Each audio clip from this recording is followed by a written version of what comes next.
So, back in the 80s, when Australians were rocking double denim, eating Chico rolls and watching Ferris Bueller's Day Off, the Australian government was having a small freakout. Why?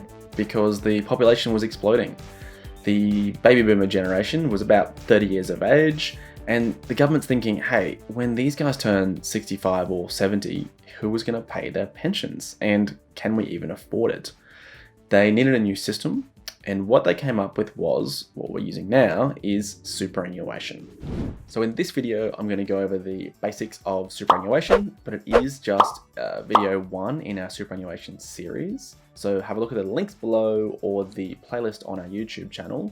We have other videos, including how to read your super statement, how to find your lost super, insurance inside super, your investment choices inside super, how to buy property inside your superannuation. So be sure to check out those other videos. But let's get into this video now.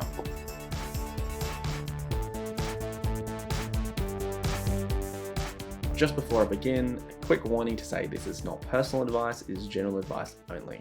Okay, as I was saying, the Australian government had a bit of a problem. Who was going to pay for everyone's pensions as the population continued to grow? And the solution they came up with goes a little something like this.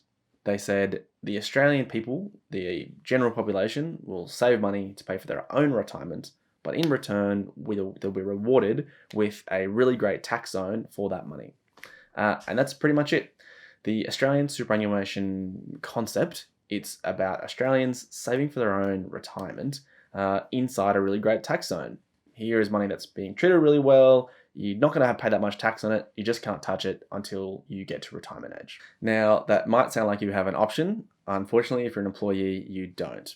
So in 1992, the government introduced what's called the Super Guarantee and effectively moved the responsibility of saving this money, taking it away from the individual and giving it to the employer. So right now, the Super Guarantee percentage is 9.5%. So your employer is responsible for putting away 9.5% of your wage every single year. So if you're on $100,000, it's $9,500, and that's a really good point. So when you're looking at things like your super statement or seeing how much you are getting paid by your employer for your super, it should be roughly 10%, 9.5 at the moment, and in the coming years that will be increased.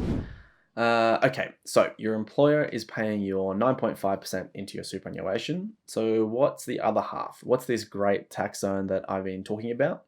Well, I did do another video called the 0% tax zone, so check that out for more details. But the basics go a little something like this.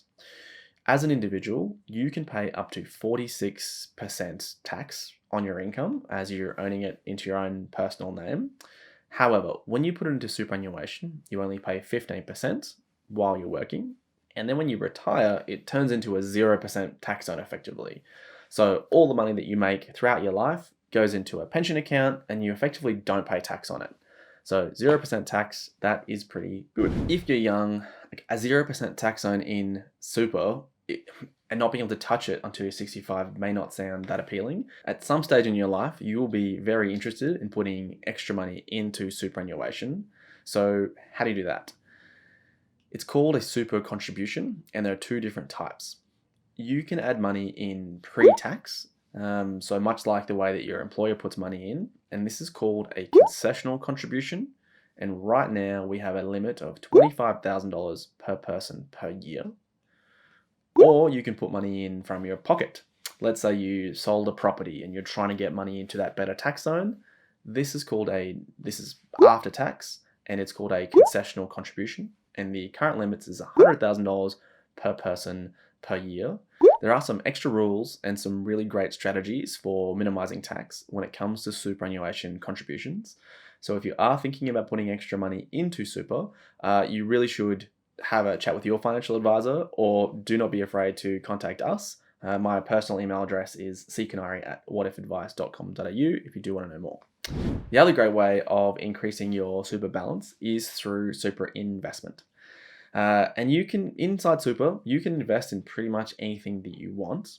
However, your options are limited to what sort of super account that you have. There are 3 main different superannuation accounts out there. So you've got industry funds, and this is the one that you would have heard of.